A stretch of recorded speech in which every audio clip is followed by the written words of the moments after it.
And it's day 3 of the Vice President's impeachment trial.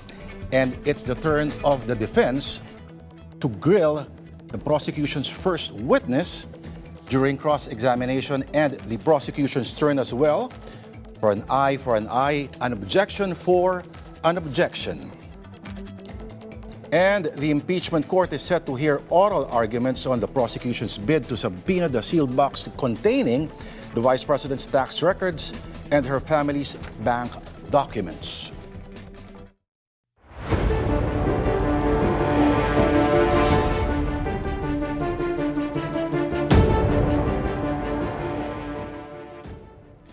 Good evening, you're watching Political Beat. I'm Lourdes De Vera. The House prosecution's first witness faced cross-examination today as the impeachment trial of Vice President Sara Duterte entered its third day. Defense lawyer Carlo Narvasa led the cross-examination of NBI senior agent John Mark Calilong.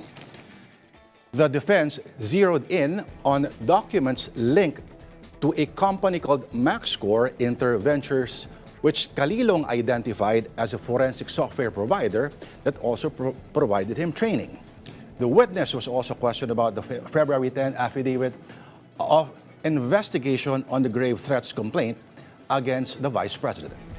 The exchange was marked by objections from prosecutor Virgil Ligutan, who argued that several questions were irrelevant or argumentative. Presiding Officer Chis Escudero noted the continuing objections but allowed the defense to proceed. The defense also presented selected clips from a November 2024 online press conference by the Vice President's Chief of Staff, Zulaika Lopez, after she was cited in contempt by the House of Representatives. Narvasa maintained that Duterte's remarks stemmed from Lopez's situation at that time.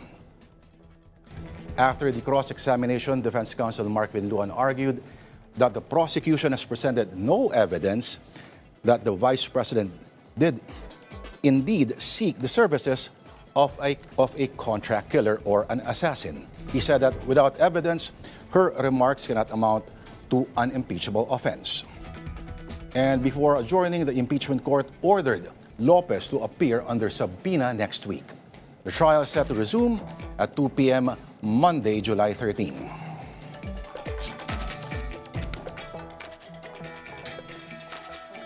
Again, we reiterate the trial is set to resume on Monday, 2 p.m., July 13. As the impeachment trial was cut short earlier because the prosecution announced that they will not be presenting their second witness, another NBI agent,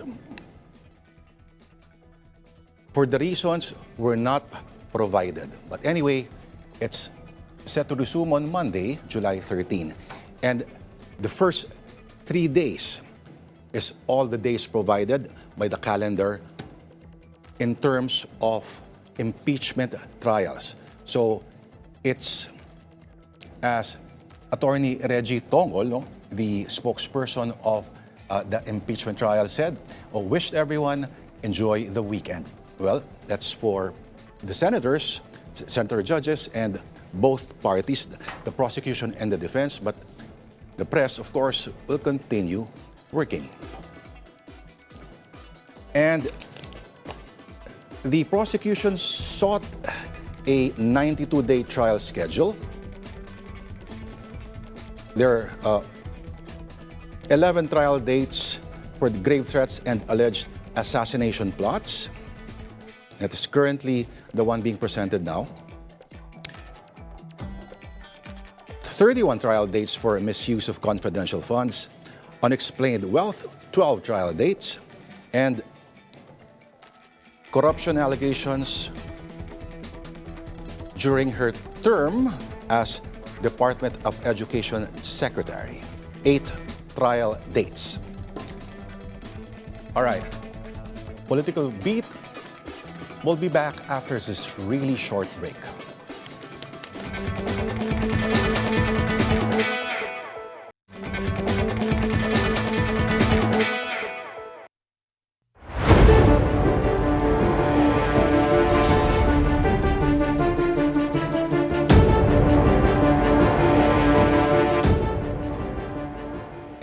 are back. You're still watching Political Beat. Just before 5 p.m., the Senate Impeachment Court adjourned the third day or the whole week of the hearings in the trial of Vice President Sara Duterte. And as mentioned, today's proceedings were marked by the defense's cross-examination of the prosecution's first witness under Article 4 of the impeachment complaint. And for more details, we are joined by mobile journalist Merimon Reyes. We'll also be joined later by impeachment trial spokesperson Reginald Tongol. But Merimon, okay, was there any reason provided why the second witness, the NBI agent, Attorney Jeremy Lotoc, did not appear or was not presented earlier? Lord, actually, if day 2 of the historic impeachment trial of Vice President Sara Duterte yesterday was short, today was even shorter. Pero it has something to do with the time allotted na gusto sulitin ng House Prosecution Panel from what we heard earlier. At the same time, in consideration din sa oras na ibibigay naman kapag ipagpapatuloy ang presentation ng witnesses. Just earlier natapos yung cross-examination on the part of the defense dito kay NBI agent Calilong. And there were questions regarding sa kanyang ginawang investigation, yung affidavit na pinadala, yung pinlay nilang video doon sa online press briefing noong November 23, 2024. Pero kung yesterday, ang pinakita ng prosecution ay snippets showing VP Sara and her alleged threats. This time, ang pinakita naman yung parts kung saan yung kanyang staff na si Yusek Zulaika Lopez ang nagsalita. And during that time, she was in the custody of the House of Representatives at ang pinakasinasabi niya, natatakot daw siya doon sa pagpapalipas sa kanya sa Women's Correctional Facility. She felt threatened during that time. And yun yung naging points of discussion earlier. Pero ang isang question din ngayon, eto na, itatanong ko na rin kay Attorney Reggie Tongol, spokesperson for the impeachment court. So far, with the leniency of Presiding Officer Senator Chis Escudero, thank you for being here with us. Paano niya ngayon nakikita moving forward yung timeline? Kasi ang prosecution, hindi na sila nag-redirect examination. So moving forward, hindi na po ba pwedeng ipatawag ulit si Calilong? Pwede talagang ipatawag si Mr. Calilong because of the fact na yung depensa, pag nakita niyo yung pre-trial order, also listed NBI agent Calilong as a witness on their part. So he will be classified a hostile witness by then. So mapapatawag pa. That's why siguro rin the redirect examination by the House Prosecution Panel, they just feel na doon na lang nila tatanungin yung baka doon nila balak i-intensify pa yung testimony ni Calilong doon sa pag pinatawag na siya ulit naman ng depensa. So far, ang nasabi niyo rin kasi earlier sa press briefing, iba din yung leniency ngayon kasi iba ang impeachment court compared sa ibang korte outside. Pero given sa dami rin ng objections on the part of both the defense and the prosecution, tingin nyo how would this affect naman yung timeline sa dami ng articles of impeachment, sa dami ng documentary evidence, and yung witnesses pa na ipepresenta? Well, the preference was to really follow natin yung 93 days na na schedule.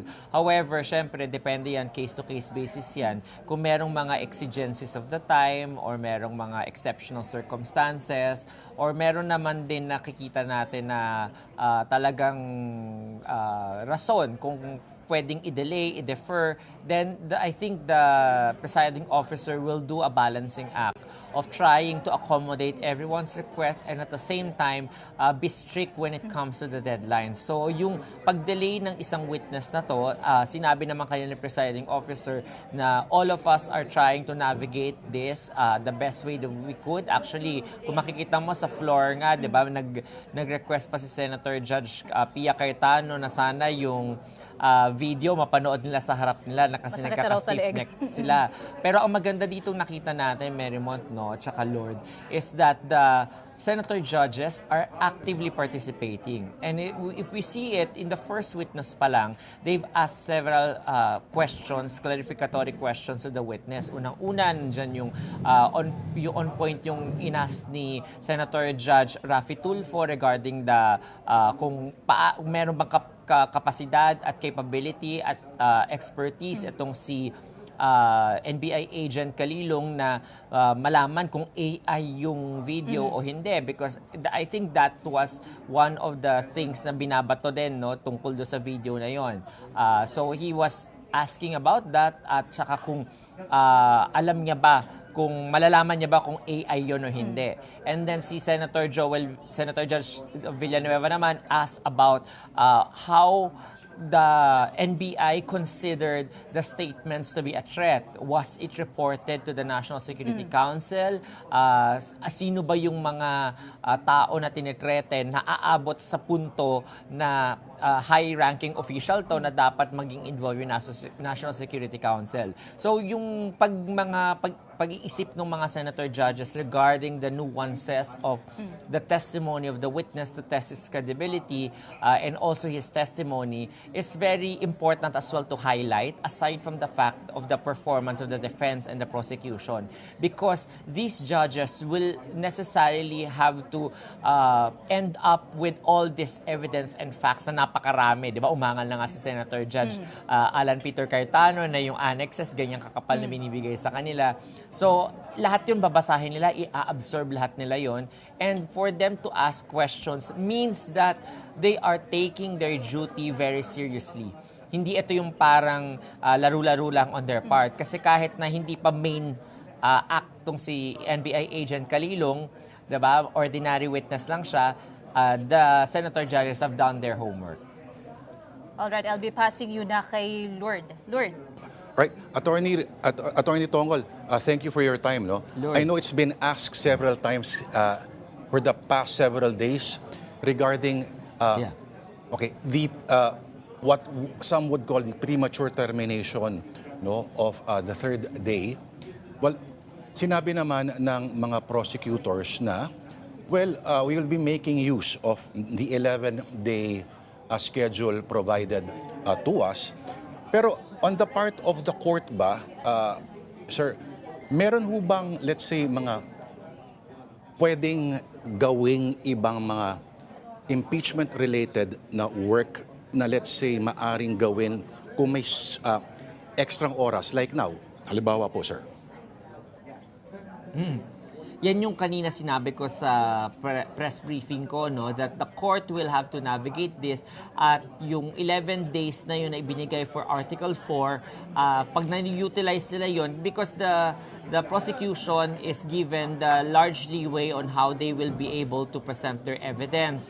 At kung meron silang isang witness na idadrop, discretion nila yon, hindi natin alam yon. Pero nagpa-reserve sila for 11 days at 11 yung mga witnesses nila for this Article 4. So kung 1:1 yon, malamang sa malamang kapag baka meron dyan na mga witnesses na corroborative na lang, pareho lang yung halos sasabihin, so mabilis lang nilang matatakel yung testimonya ng isang witness na yun at mapipresenta yung mga ebidensya. So, yung sinasabi mo na the court can do something about it, yes, the court will do something about it to ensure na 11 days talaga yung gugugulin ng prosecution sa pagpapresenta ng kanilang mga ebidensya. So, along the way, makikita natin yan na we have to extend a little bit sa ibang mga trial dates para ma-accommodate ang dalawang witnesses.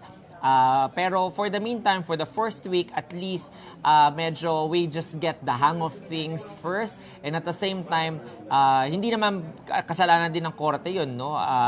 Kasi kahit pagalitan naman ng presiding officer yung prosecution, kung hindi naman sila ready to present the second witness today, hindi rin nila mapapresent because the presence of that witness is not here. So, hindi rin natin talaga mapipilit. So, we have to balance things out. And basta wala namang prejudice to the other party and to the public, madidinggin naman lahat ng mga ebidensya na ipepresenta nila. Yung hiling po ni Senator Bam Aquino na kung pwede ay, how do I phrase this, no? He was trying to convince his colleagues, no, that this is still a public trial and it demands probably being concise. It demands a little being expressed, being clearer, I guess, cut through the jargon. Yun ho ba'y posible, Attorney Reg? Katulad ng mga alam nyo na, no, na ilang taon na rin naman natin pinag-aaralan tong impeachment, mga proceedings na to.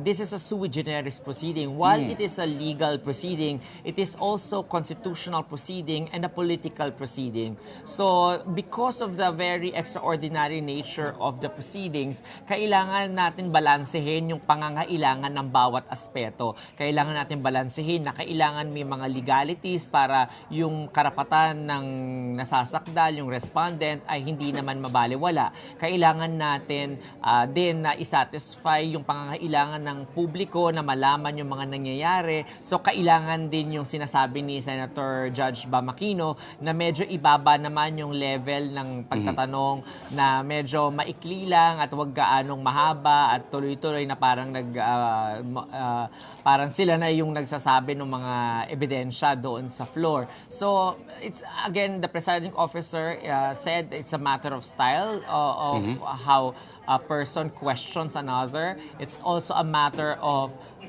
kung ano yung pagkakaintindi nila. Minsan na maraming preliminaries bago itanong talaga yung dapat na tanong. So, mahirap kasing magbigay ng hard and fast rule tungkol doon sa mga dapat o hindi dapat na mga itanong or manner of asking questions. Because as you know, the senator judges have different backgrounds and hindi lahat abogado, hindi rin lahat bihasa sa batas. So kailangan pagbigyan medyo natin sila na makapagtanong sa paraan na medyo komportable sila. Kung mahaba yon, then let's basta hindi siya mag-over sa 2 minutes na binibigay, yun lang naman yung panuntunan na kailangan nilang sundin. Opo, kasi sinasabi nila, ang impeachment ay hindi naman siya criminal trial, ano? Pero nakikita po natin mapagbusisi doon sa mga markings, no? Sa mga Roman numerals A, hindi ito yung hawak mo, mga ganyan po. Pero dito papasok po talaga yung, siguro yung wisdom po ng presiding officer, Sir Reggie.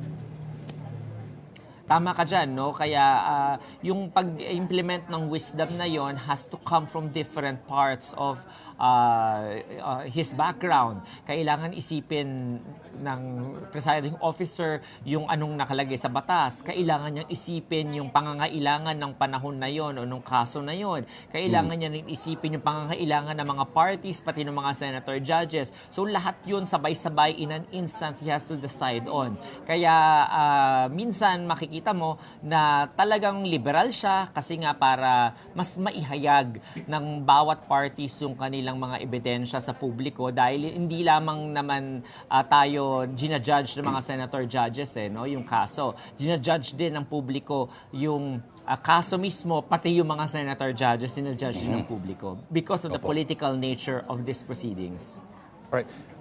Is there a cut-off hour provided for the impeachment per day? Because you mentioned earlier that you described the third day as a fruitful one, ano? How would you, Yes. let's say, how would you gauge fruitfulness, productivity, and is there any cut, let's say, how many hours is given for trial in one day before the session, before the regular session period starts? Well, usually the court will allow the maximum number of hours that the senator judges and the parties can tolerate, no? Kung kaya ng 5 hours to 6 hours, kumare 2 o'clock hanggang mga 7 o'clock to 8 o'clock, kayang gawin yan, no? Of course, depende sa exigencies of the time. Kunwari, baka may bagyo naman na kailangan umuwi na tayo ng maaga kasi may national emergency or anything like that. So yon, we will tackle it on a case-to-case basis. Pero kunwari, kanina, it was fruitful because of the fact na yung nakaschedule na dapat matapos ay natapos. Yung nakaschedule na dapat matapos this week ay natapos. While it is not perfect na 100%, pero more than the passing rate na 75%, natapos natin lahat ng mga nasa agenda ng impeachment court for this week. So that is already a win for the impeachment court and also the Filipino people because and even the parties no na involved in this case, because we see na parang lagi natin nasasabi justice delayed is justice denied, 'di ba? So pero makikita natin dito na kapag kaya naman mag-participate lahat at mag-aral ng mabuti at maghanda ng mabuti, uusad ng maayos ang mga prosesong ganto katulad ng sa impeachment court. Sa tingin ba ninyo kailangan, well, theoretical lang po ito, no? May mga dapat idagdag pa sa mga rules na dinagdag po ng Senado nung panahon po ni then Senate President Juan Ponce Enrile regarding impeachment na mas mapapabuti pa, mas mapapabilis sa mga proseso, Attorney Reg? Tama ka dyan, Lord, no? Ang rules naman dyan, ginagawa kasi yan base doon sa wisdom ng mga drafters at the time that it was being made. So, along the way, pag pinractice na kung paano i-implement yung mga laws or mga rules na yan, nagkakaroon na ng experiential lessons already.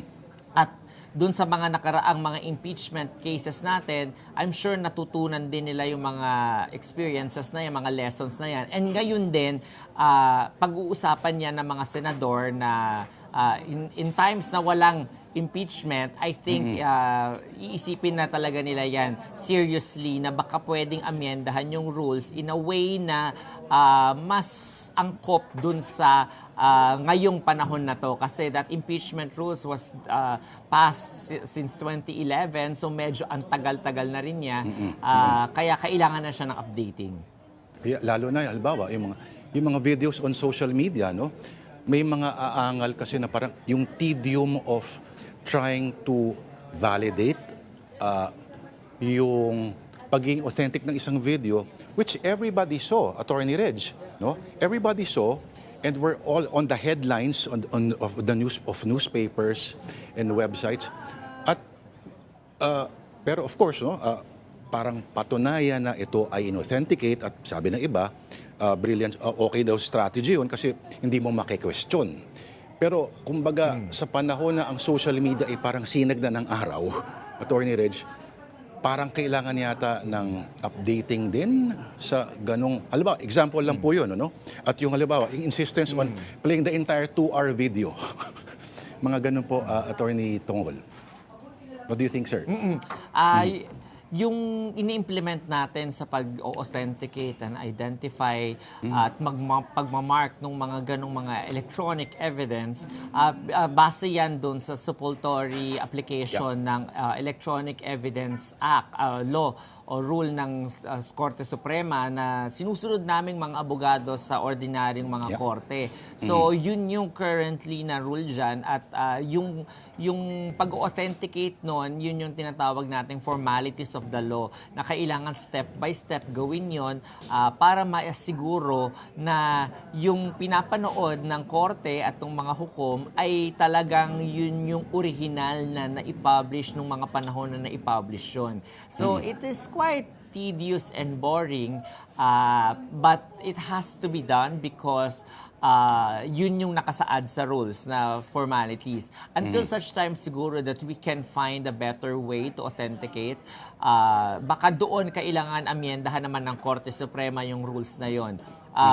And maybe along the way, isa yan sa mga pag-iisipan ng ating mga senators na siguro mag-include na rin ng mga rules on evidence pagdating naman sa rules on impeachment. Kasi nga, dahil walang ganun sa current Senate rules natin, yung appreciation ng evidence, mga technicalities on evidence, ina-apply natin yung sa ordinaryong korte. So I think it's ripe for the Senate to also review its rules, and I think yun yung gustong patunguhan din both by the presiding officer and by the Senate President Sherwin Gatchalian. Yung pagdating po kaya sa voting threshold, napapag-usapan kaya ngayon?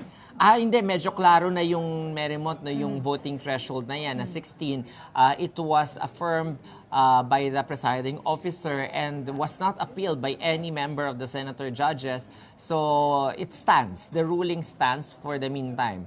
So kaya hindi na issue sa kanila yan kasi nga klaro na nung unang araw pa lang. At yun naman yung posisyon ng presiding officer na para hindi na siya maging bulong-bulong or maging pending issue or sword of Damocles sa ulo ng mga senator judges at ng mga parties. Alam na nila yung terms of engagement sa umpisa pa lang.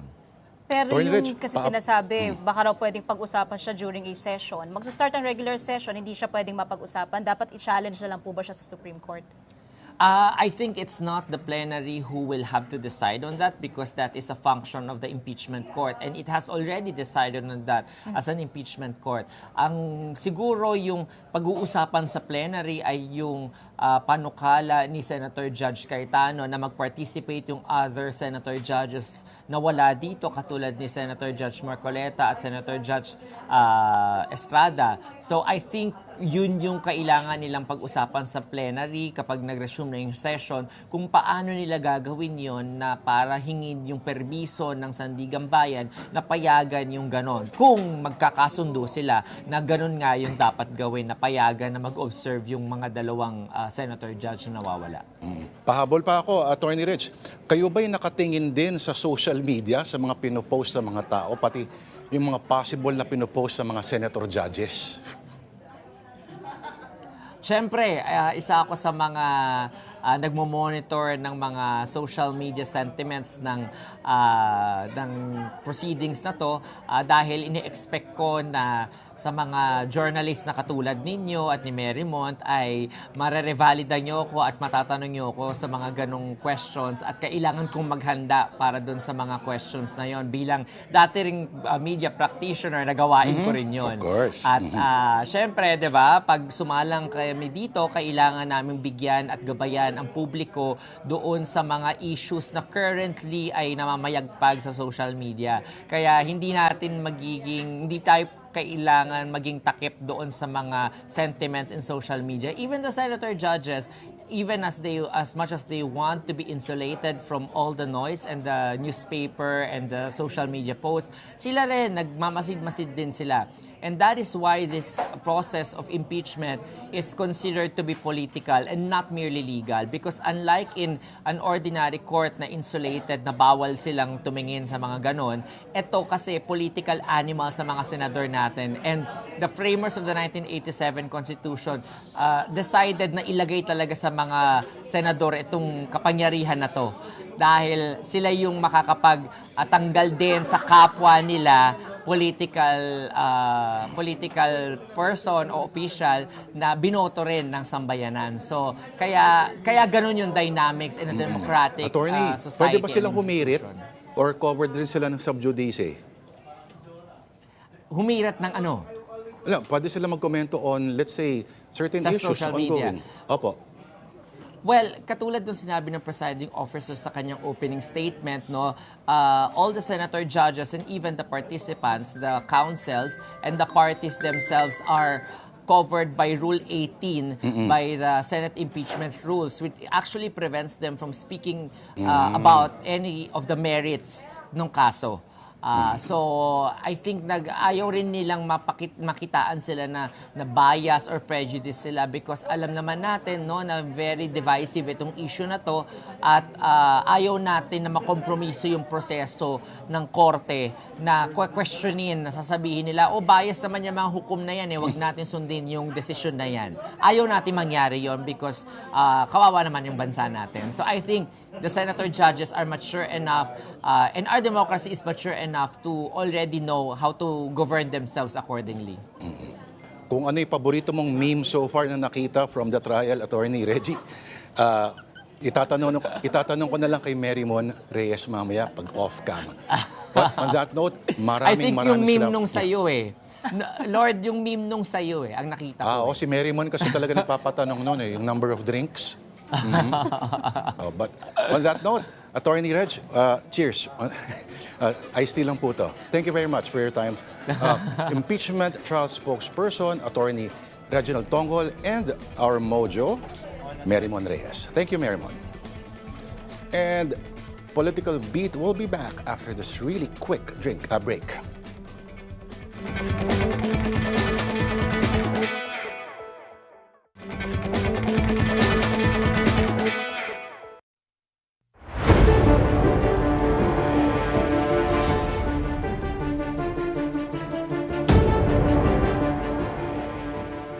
And we are back. This is still Political Beat. Shout out to Attorney Romy Macalintalos watching.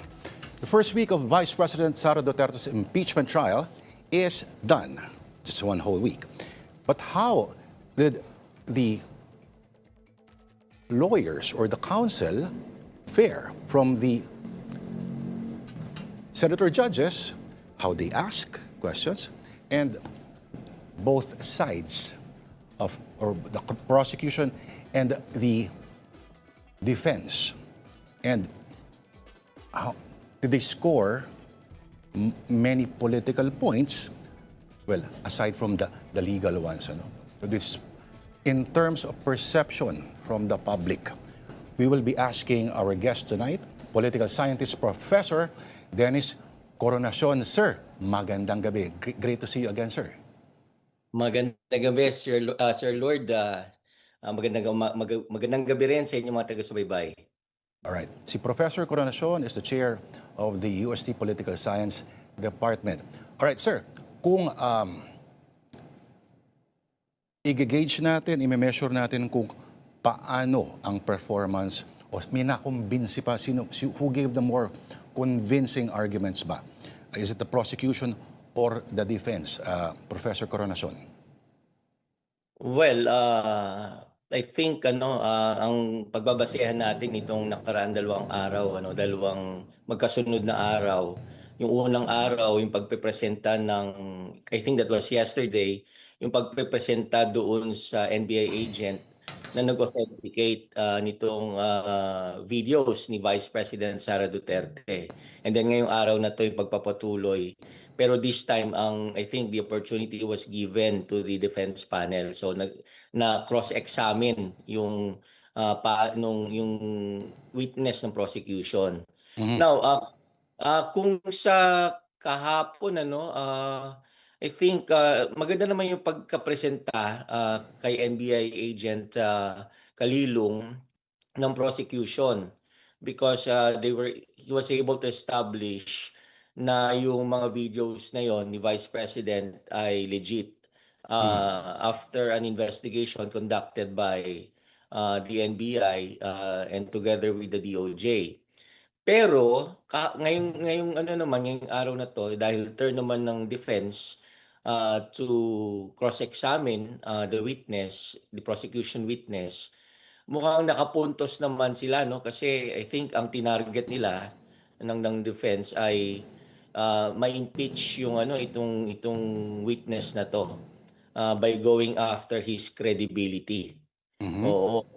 At saka yung bang hindi pagsunod sa striktong proseso o procedure sa pag-authenticate ng mga ganyan, yung mga videos, para magamit sana na ebidensya kung sakaling magkakaroon ng trial, kagaya nga nito. So yun ang pinuntirya ng defense panel. And siguro baka nakapuntos naman sila doon kasi napakita nila na parang hindi credible yung witness. Yung bilang isang expert kasi kulang siya ng formal training. At dahil kulang siya ng formal training, maaaring hindi siya matawag na expert. Tapos yung bang back and forth ng affidavit nung affidavit of investigation na nagmula sa NBI nung pinarating na sa sa DOJ ay ibinalik kasi mayroong mga kumbaga may mga kailangan iayos. So yung bagay na yon, I think to the mind of the people ay maaring mabuo sa isipan ng mga tao na parang bakit minadali? Bakit wala naman palang reklamo galing sa target kamo nung threat galing kay Vice President Sara Duterte? ay nagkaroon ng investigasyon. So maraming mga katanungan ano, yung iba mga ganung pagtatanong ng defense panel magke-create ng doubt doon sa motibo ng NBI at DOJ at saka doon sa kredibilidad ng expert na witness. Malinaw po bang naipalabas yung isang kaisipan po na sa mga nangyari po kanina ay, okay, moto proprio pagdating sa supposed threat against the President, pero pagdating halimbawa sa threat against the Vice President, bakit hindi kayo kumilos? Parang may ganun hong pananaw kanina, sir. Actually, ganun nga ang ano, no? May mga pahaging, oo, yung defense panel na parang kine-question nga yung motibo nitong mga ano natin, ano, itong mga investigative institutions gaya ng NBI at saka DOJ. Bakit parang selective yung investigation? Pag ang target ng threat ay nasa administrasyon, bakit motu proprio? Ang bilis-bilis. At gusto nilang patunayan, ayan, sa pagmamadali ninyo, kinakailangan pa mag-back and forth yung affidavit para i-correct yung mga mali at saka dagdagan ng mga kung ano man yung kulang. So, yun ang actually yun mismo ang mensahe ng defense panel, no? Pagdating diyan sa investigasyon na ginawa ng NBI together with the DOJ.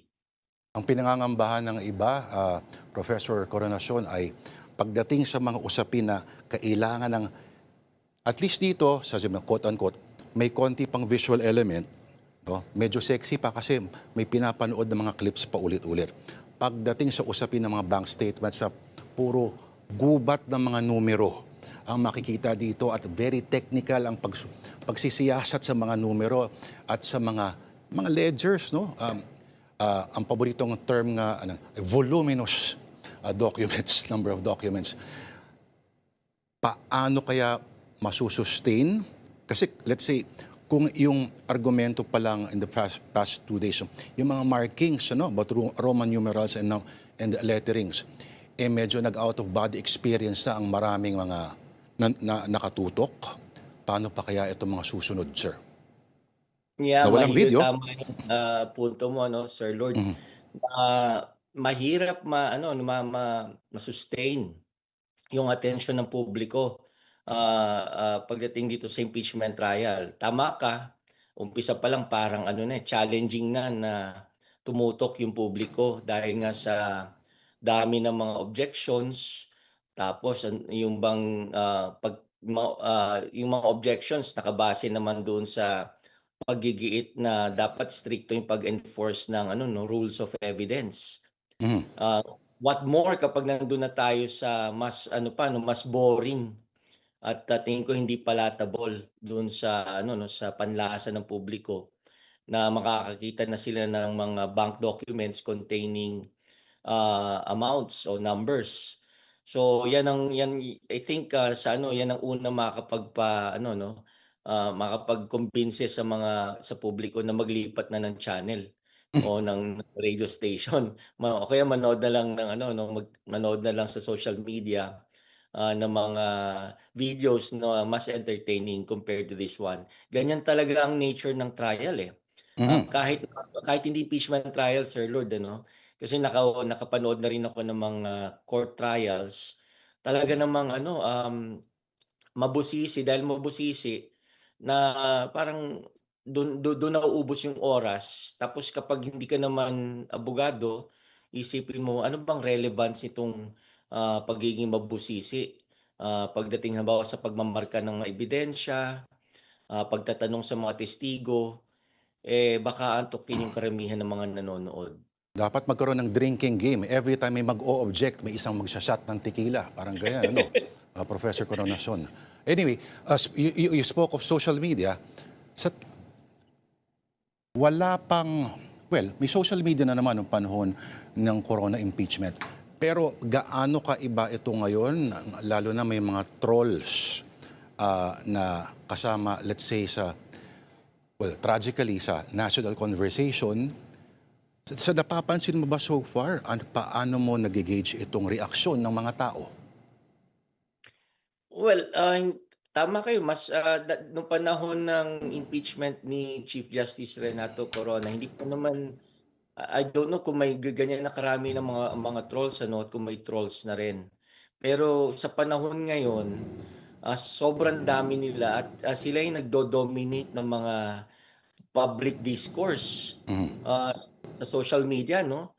Ang ano dito, ang okay sana kung itong mga trolls na 'to yung kanilang kung yung kanilang mga komento ay sabihin na natin na talaga namang may laman. Kaso hindi, nandiyan lang talaga sila para mang-asar at saka mababaw ang kanilang mga ano 'no, mga birada, yung kanilang mga banat sa mga issues.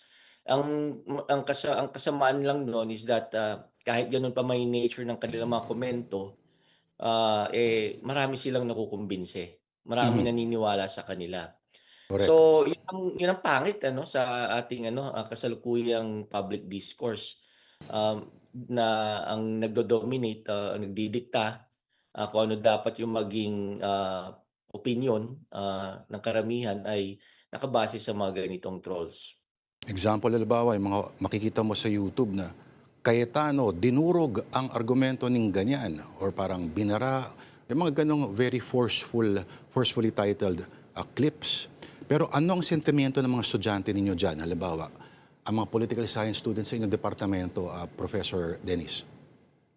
Well, matatalino ang mga estudyante natin sa UST. Gaya mo noon, sir.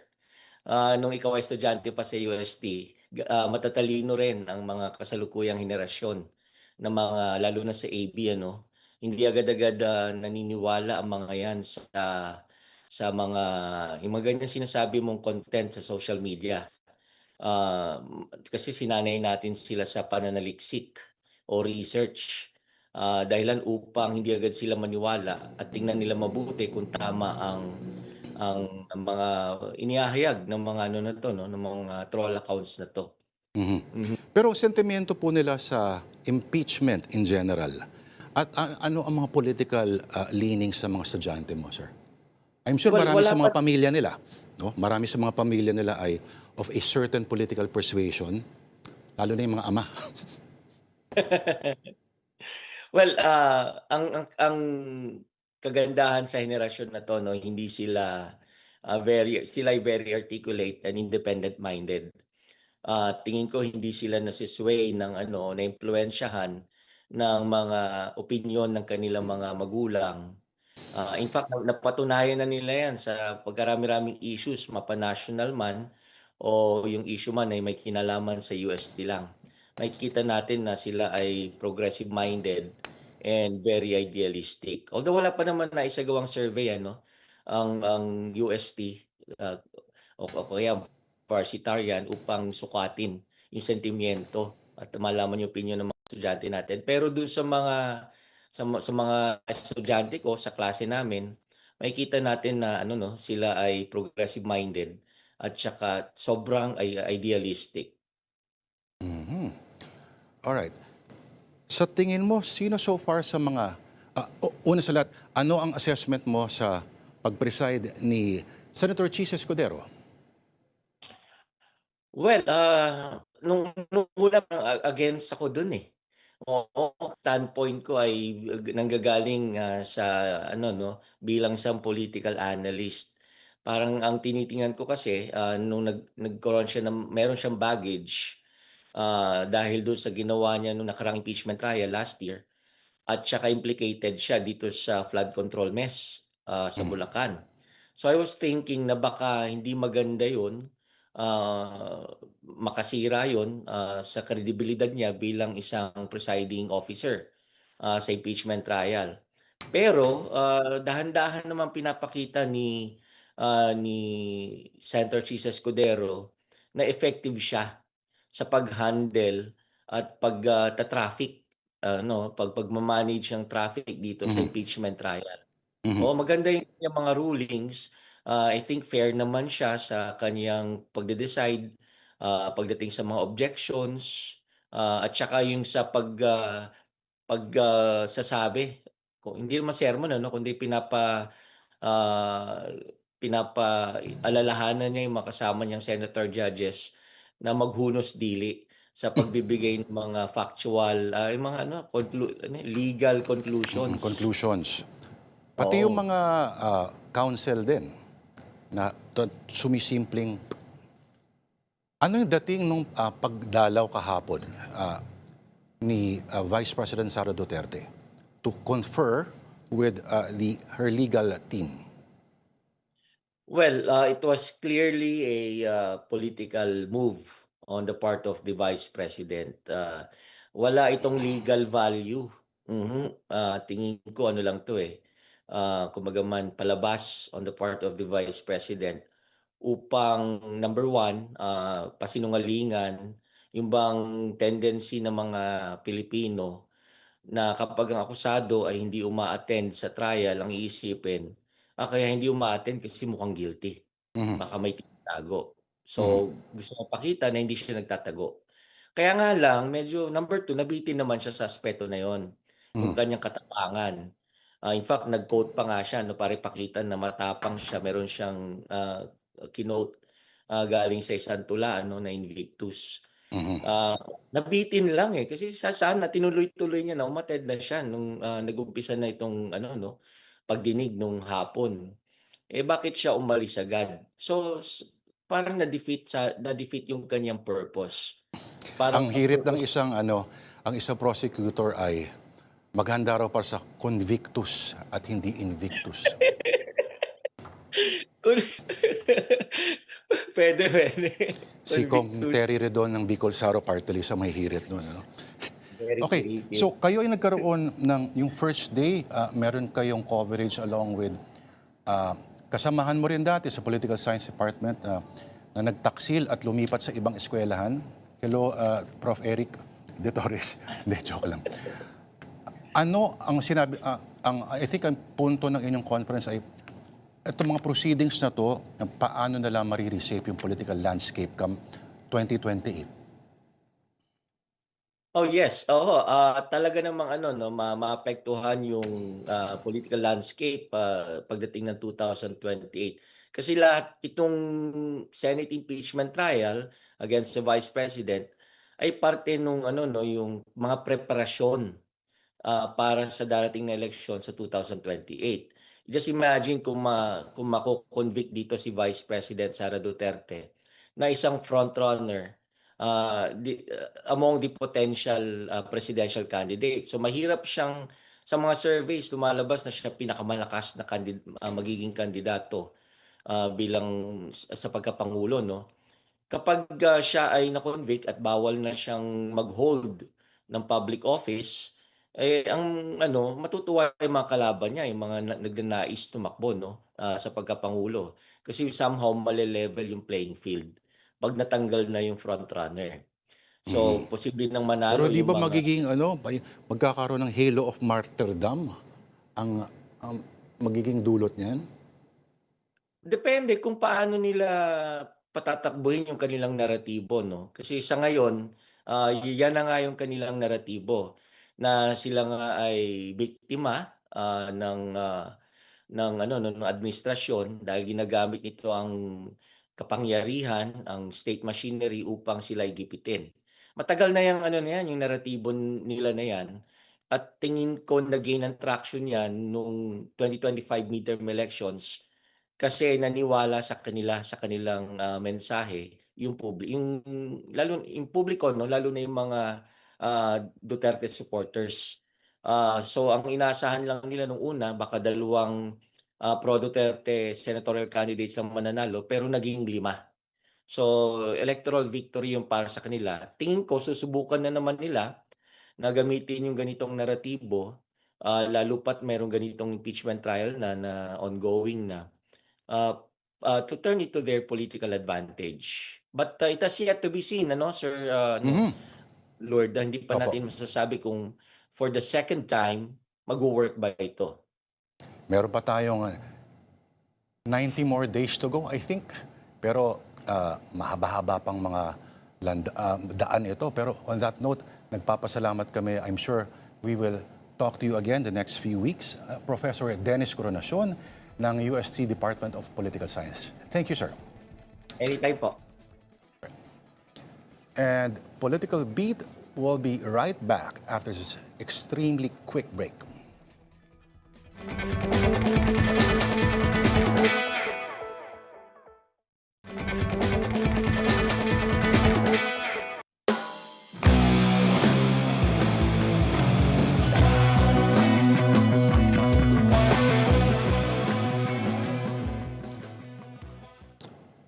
There are poems that survive because of their sheer beauty.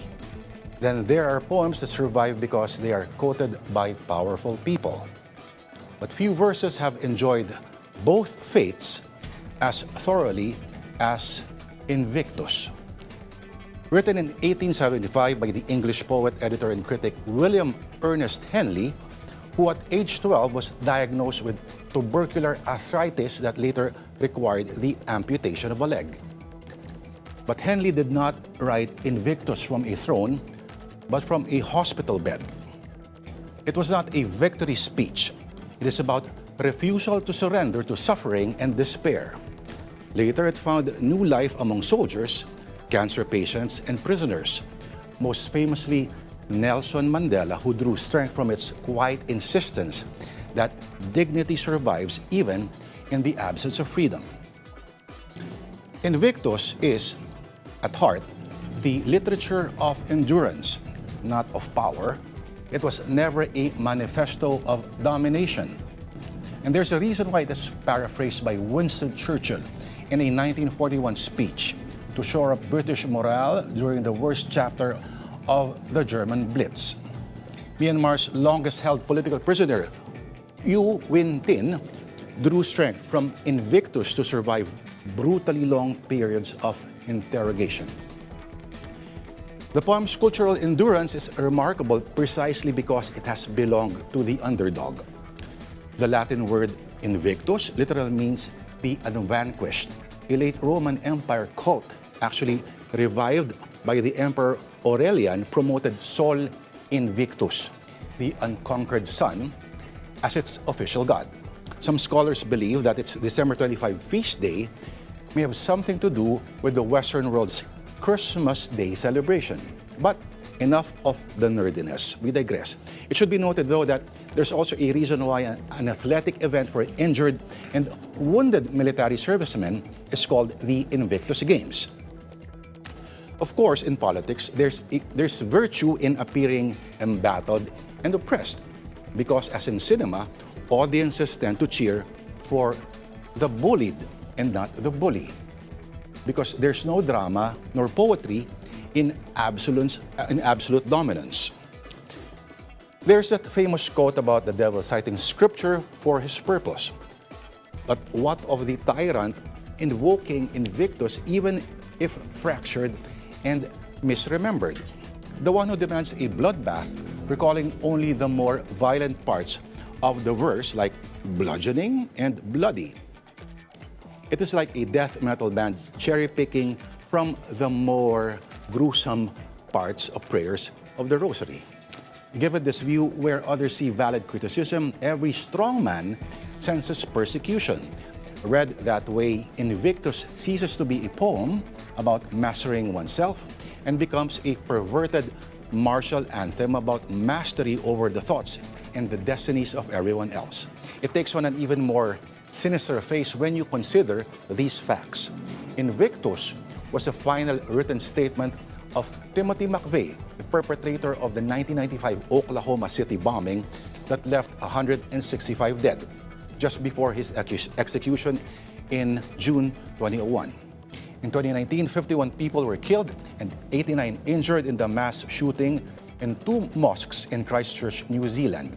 The perpetrator, a white supremacist 28-year-old male, closed his manifesto with, you guessed it, Invictus. Henley understood something today's public life often forgets, that the real battle in Invictus is against the forces of despair and bitterness. When such poems are twisted in the name of personal ambition, hate, and terror, that is the real tragedy. It is what happens when we don't pay close attention to our English literature class. And that's the word of the Lord for tonight. And this has been the Political Beat. for Wednesday, the 8th of July. I'm Lourdes Vera. Please enjoy the rest of your evening.